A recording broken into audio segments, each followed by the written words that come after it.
அவ்வளோ முக்கியமான ஒரு தலைவர் ஒரு அறிக்கை விட்டுருக்காரு. அதை பற்றி கேள்வி கேட்டால் அடானின்னு ஆரம்பிச்சா அப்படி போகிறாரு. ராமதாஸ் என்ற பேரை கேட்டோன்னா திரும்பி வந்து அவருக்கு வேலை இல்லைன்னு சொல்கிறாரு. இது என்ன மாதிரியான பதில்? என்ன அலட்சியம் உங்களுக்கு? நார்த் தமிழ்நாட்டை ஓட்டு வாங்குறதுக்கு என்ன பண்ணுவீங்க? நீங்கள் தைலாபுரத்தில் போய் தவம் இருப்பீங்க.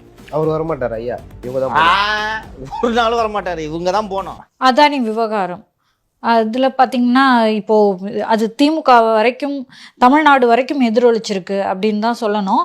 இதை பற்றி கேள்வி கேட்கும்போது பார்த்திங்கன்னா முதலமைச்சர்கள் அவர்கிட்ட வந்து செய்தியாளர் கேள்வி கேட்குறாரு. அதுக்கு அவர் பதில் சொல்லாமல் கடந்து போகிறாரு.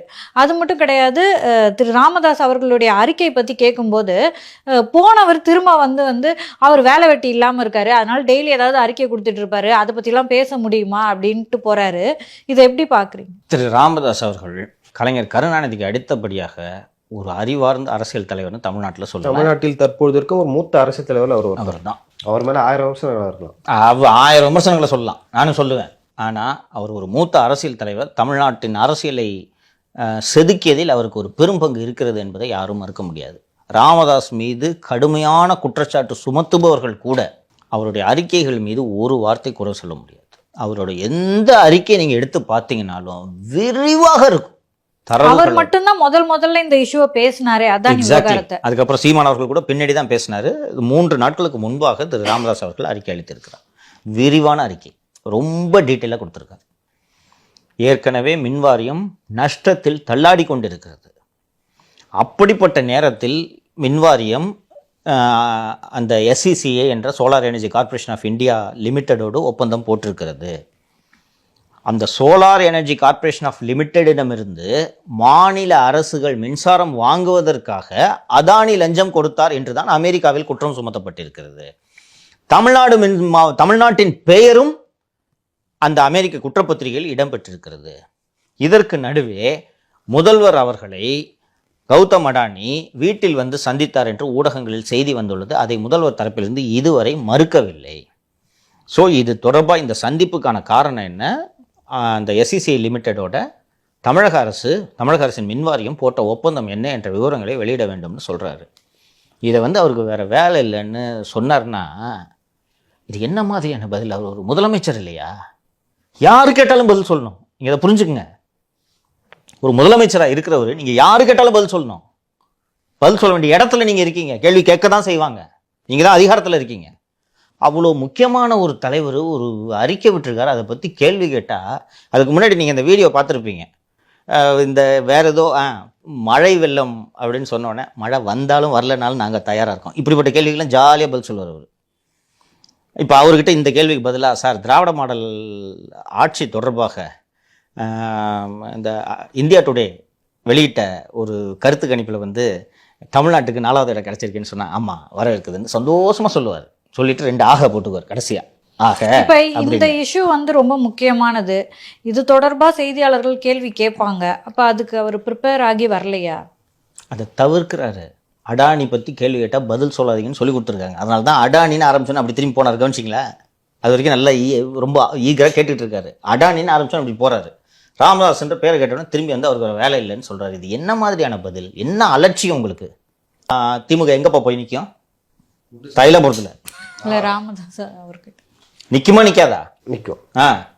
இன்னும் 2 நாட்களில் அந்த வன்னியர் இடஒதுக்கீடு தொடர்பான போராட்டத்தில் உயிரிழந்த தியாகிகளுக்கு மணிமண்டபம் திறக்க இருக்கிறது. அவரோட ஒரே மேடை ஏற வேண்டும். அந்த நேரத்தில் இப்படி பேசலாமா? அவர் முதல்வர் பேசலாமா? இப்படி என்ன ஆணவமான பதில் இது? அவருக்கு ஒரு வேலை இல்லைன்னா அவரோட வேலை இதுதான் ஒரு வேலை. வேலை வெட்டி இல்லாமல் அவர் அறிக்கை விடல. இது அவரோட வேலை. திரு ராமதாஸ் அவர்களின் வேலை, அத்தனை பேரின் வேலை. இன்னும் சொல்ல போனா மீண்டும் மீண்டும் ஊடகங்களில் செய்தி வந்துட்டு இருக்கு. அடானி வந்து வீட்டில் பார்த்தாருன்னு அமெரிக்க நீதிமன்றத்தில் தமிழ்நாடு பேர் இருக்கா இல்லையாப்பா? நம்ம விரிவாக பேசியிருக்கோம் நம்ம சேனலில் இல்லையா? எந்த கான்டெக்ட்ல தமிழ்நாட்டுக்கும் இதுக்கு சம்மந்தம் இருக்குன்னு விரிவாக பேசியிருக்கோம். இப்படி இக்னோர் பண்ணிட்டே போக முடியுமா? ஒரு முக்கியமான இஷ்யூ அவங்க அட்ரஸ் பண்ணி தானே ஆகணும். அட்ரஸ் பண்ணி தான் ஆகணும். தவிர்த்துக்கிட்டு நீங்கள் ஓட முடியாது. கேட்டால் அப்புறம் அதற்கு பிறகு வந்து சம்மந்தப்பட்ட அமைச்சர் பதிலளித்திருக்கிறார் அப்படின்றார். நீங்கள் முதலமைச்சருங்க. நீங்கள் முதலமைச்சர். ஒப்பந்தம் கையெழுத்து போடும்போது ஜெயிலில் இருந்தார் அந்த அமைச்சர். அவருக்கு எப்படி தெரியும்? நீங்கள் தான் பொறுப்பு. அதானியோட இந்த ஒப்பந்தம் கையெழுத்தாகும் சமயத்தில் மே மாதமும் ஜூலை மாதமும் கையெழுத்து போட்டிருக்காங்க. அப்போ ஜெயிலில் இருந்தார் செந்தில் பாலாஜி. நீங்கள் தான் பதில் சொல்லணும். ஒரு கேள்வி கேட்டார்னா இல்லைங்க அவர் கூறுவதில் உண்மை இல்லை. செந்தில் பாலாஜி சொன்ன பதிலே சொல்லலாம், தவறு இல்லை. நாங்கள் SCCA கூட தான் ஒப்பந்தம் போட்டிருக்கோம். அடானி கூட நேரடியாக ஒப்பந்தம் இல்லை. ஜெகன்மோகன் ரெட்டி அந்த பதில் தான் சொல்லியிருக்காரு. நீங்கள் அதை சொல்லுங்க. அவருக்கு வேலை இல்லைன்றது எங்கிருந்து இவருக்கு இவ்வளோ ஆணவம் வருதுன்றதான் எனக்கு தெரியல. எத்தனை முறை போய் துரைமுருகனை விட்டு கூட்டணிக்கு வாங்கன்னு தவிச்சிருக்காங்க தெரியுமா? நார்த் தமிழ்நாட்டில் ஓட்டு வாங்குறதுக்கு என்ன பண்ணுவீங்க நீங்க? தைலாபுரத்தில் போய் தவம் இருப்பீங்க. அவர் வரமாட்டார் ஐயா, இவங்க தான் ஒரு நாள் வரமாட்டாரு, இவங்க தான் போனோம். ஜெகதரட்சகன் அனுப்புவார், துரைமுருகன் அனுப்புவார். இப்போதும் ஜெகதரட்சகன் அனுப்பி தூது விட்டுட்டு தான் இருப்பாங்க. இது என்ன பதில்? தமிழ்நாட்டில் நீ சொன்ன மாதிரி தமிழ்நாட்டோட மூத்த அரசியல் தலைவர் அவர். எப்படி சொல்லுவீங்க அவருக்கு வேலை வெட்டி இல்லைன்னு? உங்களுக்கு மட்டும் வேலை வெட்டி இருக்கா? குழந்தைங்களோட முட்டி போட்டு விளையாண்டு இருக்கிறீங்க. முதலமைச்சர் செய்யற வேலையாது இல்ல. இது அவரோட கேள்வி மட்டுமா இருக்காது. அவர் வந்து ஒட்டுமொத்த தமிழக மக்களோட ஒரு பிரதிநிதியா தானே நம் சார்பாகத்தான் கேட்கிறார். ராமதாஸ்க்கு என்ன பர்சனல் ஆசையா? நம் சார்பாக கேட்கிறார், மக்கள் சார்பாக கேட்கிறார். அதனாலதான் அவர் ஒரு மூத்த அரசு, அவர் ஒரு அரசியல் கட்சி வச்சு நடத்திட்டு இருக்காரு. நமக்காக தான் கேட்கிறாரு. இப்ப அந்த விஷயத்துல என்ன நடந்திருக்கு அப்படின்றத தெரிஞ்சுக்கணுன்றதுக்கு நமக்கு மட்டும் ஆர்வம் இல்லையா?